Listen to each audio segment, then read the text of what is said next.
Decentralization at the end of the Qing Empire, 1864 to 1875. The Qing government emerged from the 1850s with no hope of achieving solvency. The corruption of the 1700s, attempts in the very early 1800s to restore waterworks and railroads, and declining yields from land taxes had bankrupted the treasury. By 1850, before the Taiping Rebellion, Qing government expenditures were 10 times revenues. The indemnities demanded by Europeans after the Opium and Arrow Wars compounded the problem. Vast stretches of formerly productive rice land were devastated, and the population was dispersed. Refugees pleaded for relief, and the imperial volunteer, foreign, and mercenary troops that had suppressed the Taipings demanded unpaid wages. Foreign debt. Britain and France became active participants in the period of recovery that followed the rebellion. See diversity and dominance, Chinese responses to imperialism. To ensure repayment of the debt to Britain, Robert Hart was installed as Inspector General of a newly created Imperial Maritime Customs Service. Britain and the Qing split the revenues he collected. Britons and Americans worked for the Qing government as advisors and ambassadors, attempting to smooth communications between Qing Europe and the United States of America. Strengthen the provinces.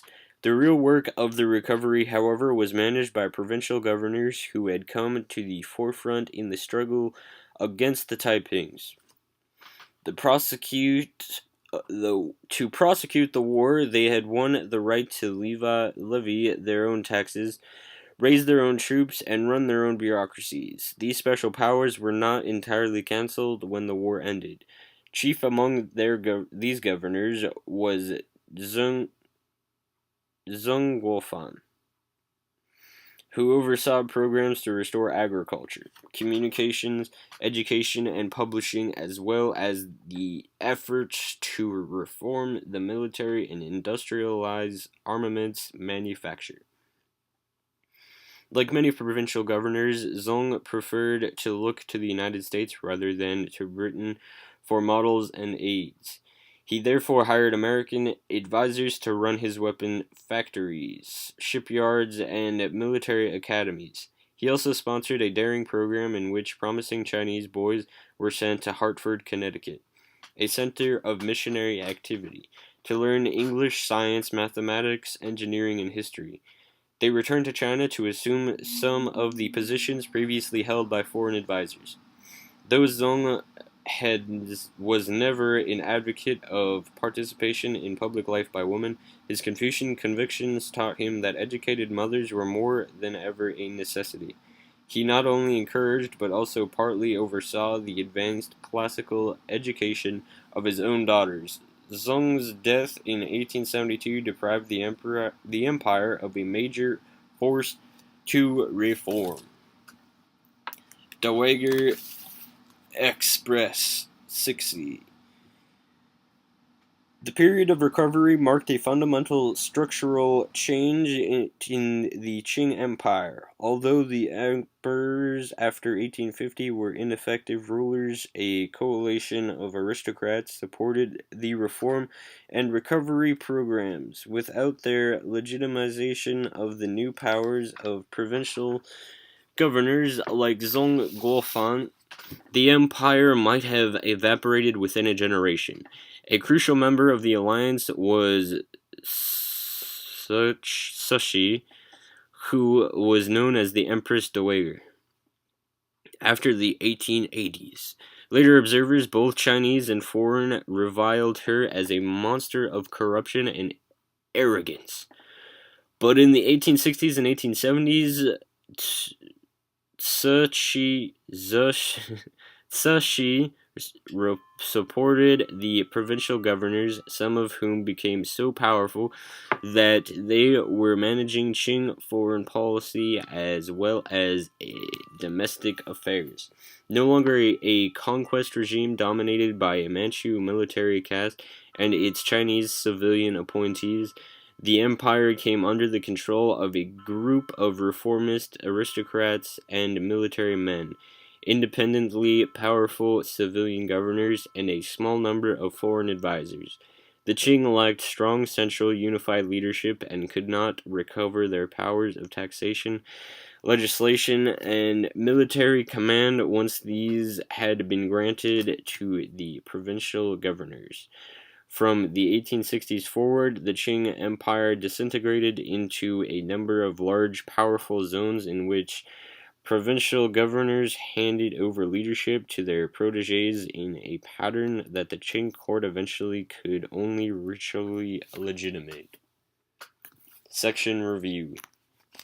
Social unrest grew in Qing China through a combination of discontent among the poor and displaced indigenous peoples and resentment of growing European influence. Qing attempts to ban opium imports provoked the Opium War with Britain, which exposed Qing military inferiority.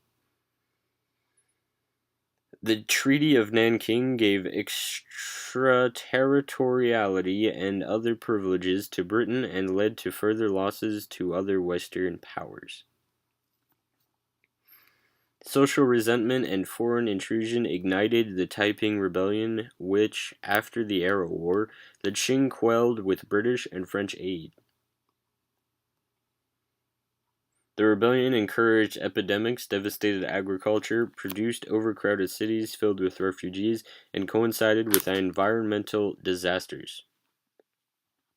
The rebellion and China's recovery afterward resulted in a process of decentralization led by reformist aristocrats.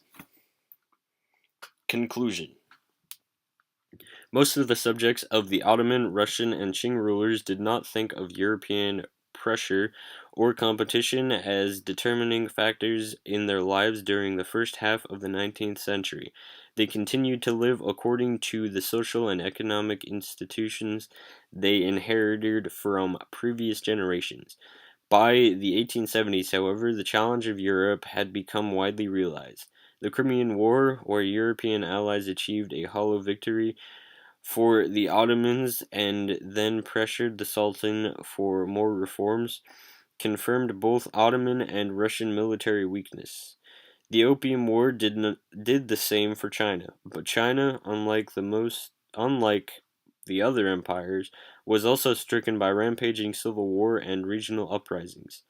Though all three empires faced similar problems of reform, military rebuilding, and financial disarray, China was geographically remote from Europe and thus removed from the geostrategic tug-of-war between Britain and Russia. Despite British fears about Russian threats to India, the Tsars enjoyed the advantage of being included in high-level deliberations among European powers. The Ottoman Empire, which had once dominated Eastern Europe, was largely excluded from these deliberations. To many European diplomats and overseas investors, its final demise seemed only a matter of time, leaving up in the air the question of who would reap the benefits. In analyzing the crises of the three empires, historians today stress European economic pressures and observe that all three of these empires ultimately became insolvent and saw the overthrow of Chinese and European military superiority as demonstrated in the Greek War of Independence, the Crimean War, and the Opium War. Thus, for all three empires, dealing with military emergency took priority over deeper reforms throughout the most of the time period of this chapter.